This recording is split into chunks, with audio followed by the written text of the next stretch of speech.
Hello, I'm continuing my reviews on the Friday the 13th series with Friday the 13th Part 3. Now, this came out in 1982, and this, of course, is the third film in the Friday the 13th franchise. The film was once again directed by Steve Miner, who also directed the second film and was an assistant director on the first movie. Now, I already reviewed this along with all the other Friday the 13th films all the way back in 2011 for Season 1 of Horror Month. Those reviews are still up, however, they're no longer public. They're now marked as unlisted, but you could still see them on the Horror Month Season 1 playlist, which I'll leave a link to in the description below. And I recently redid my reviews of the first two Friday the 13th movies that you could see on the playlist for Horror Month Season 13. Now, Friday the 13th Part 3 was actually released in 3D when it came out, and you can tell watching the movie now, even when you're watching a 2D version, there are so many gimmicky shots of things sticking at the camera that were clearly meant to be 3D effects, and even when I first saw this movie at the age of 12, I was immediately able to tell, yeah, this was meant to be in 3D, wasn't it? But that also adds to the charm of the movie. Now, even though I do like this one, originally this was going to be much different. Originally this movie was going to follow Ginny, who was the main character of Part 2, at a psychiatric hospital, and Jason was going to go after her there, and I actually kind of wish they did something with that. So, the plot of Friday the 13th Part 3 is it picks up directly where Part 2 left off. Jason killed a whole group of people at the camp counselor training center from the previous film and is now still on the loose. But the movie follows a group of college students who come to this farmhouse on Crystal Lake, and one of these college students is a girl named Chris, who we learn is dealing with some personal trauma. Something happened to her a few years earlier that we eventually learn about as the movie goes on. But Jason comes to this farmhouse and ends up picking these college students off one by one until ultimately Chris is the only one left alive to face off against Jason. So, Friday the 13th Part 3, despite having a very similar plot and story structure to that of the first two movies, is actually a fan favorite. Now, I do like this one a lot, but I'll be honest, I think the biggest reason this is a fan favorite is because this is the one where Jason gets his iconic hockey mask, which is stuck with the character ever since. Like, when people think Jason Voorhees, they think hockey mask, and even when people see a hockey mask now, they think Jason Voorhees, like it's become a part of pop culture. Now, Jason in this movie was played by Richard Brooker, who I would argue definitely gives Jason more of a physical presence than the actors who played him in the previous film. Jason also seems to be a lot more built this time around compared to the second film where he was almost kind of lanky. Which you could argue is a continuity error, considering that this is only set a day or two after the events of the previous film. Also, Jason got a machete to his shoulder at the end of the previous film, yet here his shoulder seems to be fine, and again, this is only a day or two later. Now, this is before they decided to make the character outright supernatural, but putting this in context of the rest of the series, you could almost look at this as sort of a weird foreshadowing or an implication that Jason is actually some kind of supernatural being and might even have a healing factor. And even in this movie, Jason survives certain things that no normal human should have been able to survive. But this was still arguably before he became the unstoppable killing machine of later films. And when you see Jason unmasked at the end of this movie, he looks freaking creepy as shit, and he has this borderline pedophilic look about him. Now, you could argue it's a bit of a continuity error, the fact that he does look so physically different than when he was unmasked at the end of the previous film, but granted, at the end of Part 2, he also had long hair and a beard, whereas in this movie, he's completely bald. I just assume he shaved between the two movies. But even then, you can clearly tell it's a different actor and a different makeup effects artist working on it, but I can still buy it. Now, in the film, the character of Chris is actually a pretty likable character, and I might be way overanalyzing here, but I feel like with this character, we get kind of a commentary on PTSD. Because in this movie, we find out that Chris actually had an encounter with Jason several years earlier, and in the scene, we find out that she blacked out, and it's been widely speculated by Friday the 13th fans as to whether or not Jason raped Chris, and that if that is the case, that definitely puts Jason on a whole new level of evil than we've seen before or after this.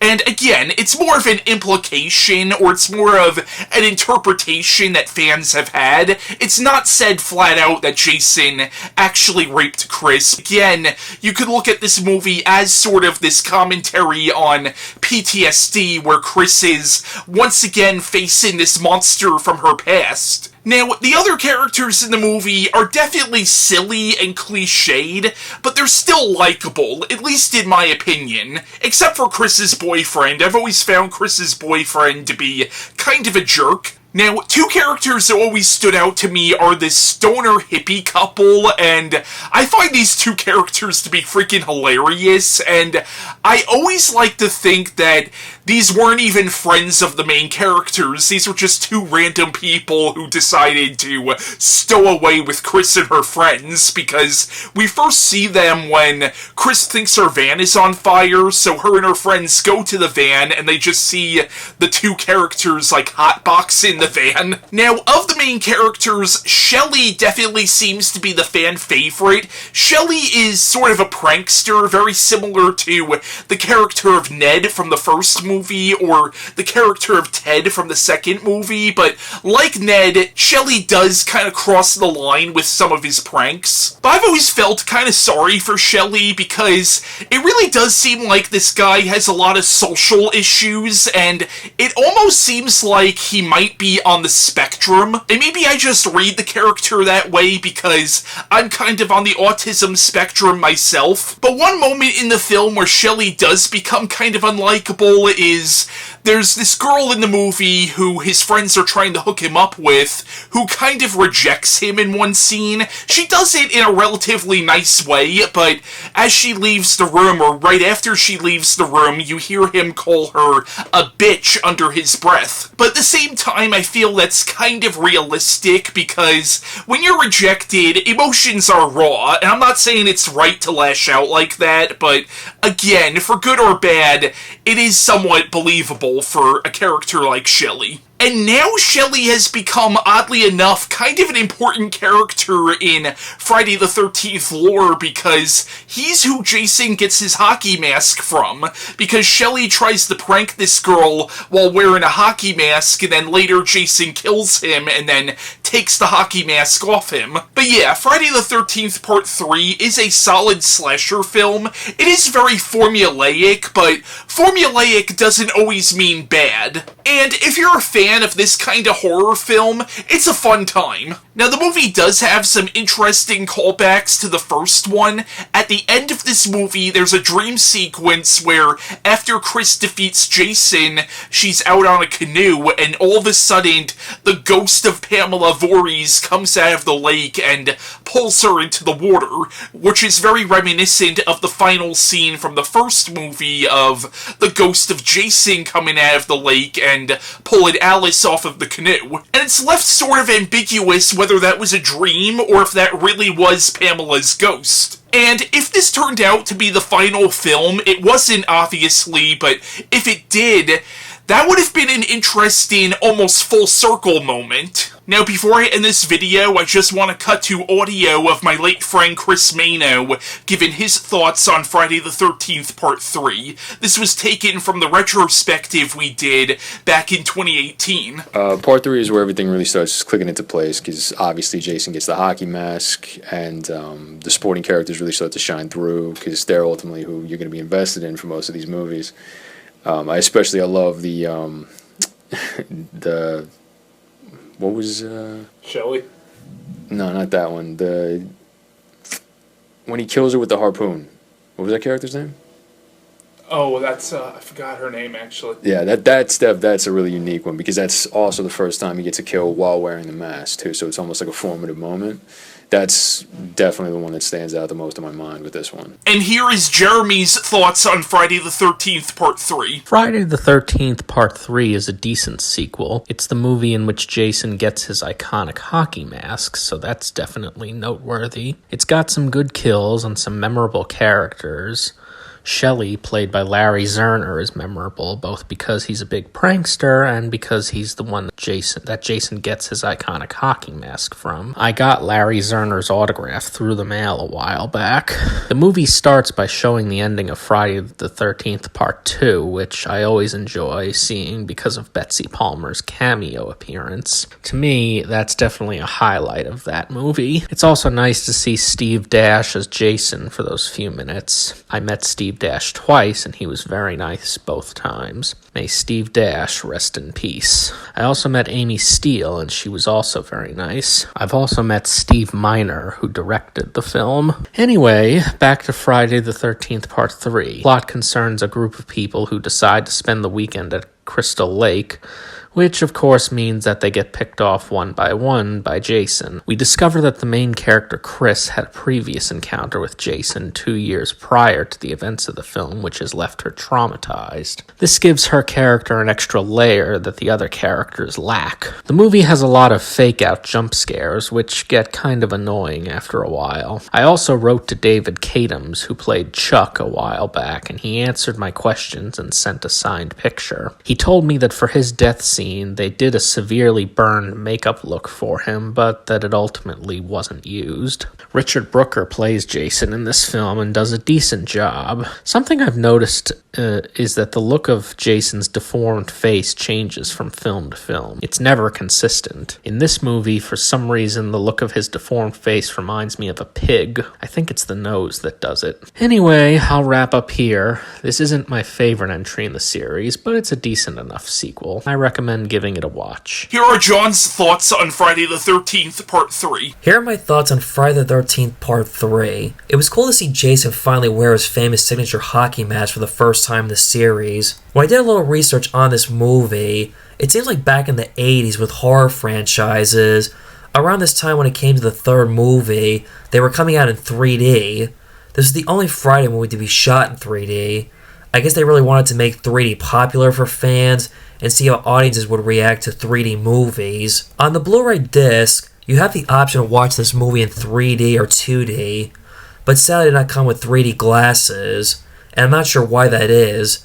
But honestly, this is a movie I don't need to watch in 3D. I'm not much of a 3D person, it bothers my eyes. I will say it was weird when I was watching this on the 2D. The shots of the yo-yo sticking a knife in the face, or the eye popping out shots are obviously 3D effects and kind of weird. I can only imagine what this was like to see in a movie theater back in the 80s in 3D for the experience. The character Shelly was annoying, kind of a jerk playing pranks, but it's weird how you rooted for him to get a girl when he gets rejected. We've all been there, done that. The actor who plays Shelly looks like Seth Rogen a little bit. The part when Shelly and Vera are at a convenience store, they come across these gang bikers that come out of nowhere and bully them for no reason. It was funny when Shelly and Vera are in the car, he drives the car in reverse, and he accidentally hits the gang's motorcycles. Payback's a bitch. But thanks to Shelly is the reason why Jason has his famous iconic hockey mask. When Jason kills him, they think it was Shelly doing another prank.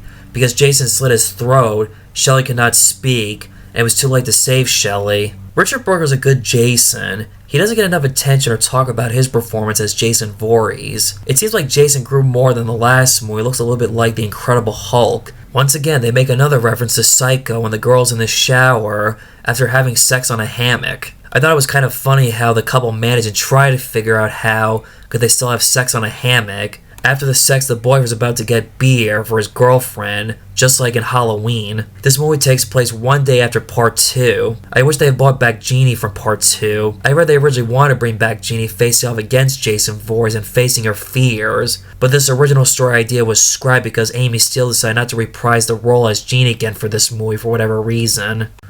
It had some very interesting creative kills, like Jason killing Chop a guy doing a headstand, Jason shoots a girl in the eye with a spear gun. Jason squeezes a guy's head until his eye pops out is cool. They copy the same ending as the first movie, but this time Jason's dead mother's zombie pops up and grabs Chris by the boat. But again, it was all a dream, and it may have all been in her head. When Chris survives, she laughs out loud hysterically when she is escorted by the police. Her laugh reminds me of Texas Chainsaw Massacre when Sally escapes Leatherface. She laughs out loud hysterically because she survived the horrific event. Again, not one of my favorites of the series, just an alright movie. It's one I rarely go back to rewatch. The characters are mediocre, some memorable and some forgetful. Watching in 2D it does not hold up that well. This is the kind of movie that horror fans just watch to see Jason kill the victims. And finally, here are Joey's thoughts on the third Friday the 13th movie. Hello again. Just doing a take on Friday the 13th Part 3. But yeah, this is another cool movie. This is the third one in the franchise. It stars Dana Kimmell, and she's also in Sweet 16. I seen that movie too. She was in there. But she's also good in this movie too, Friday the 13th Part 3. It takes place in a camp, as usual again.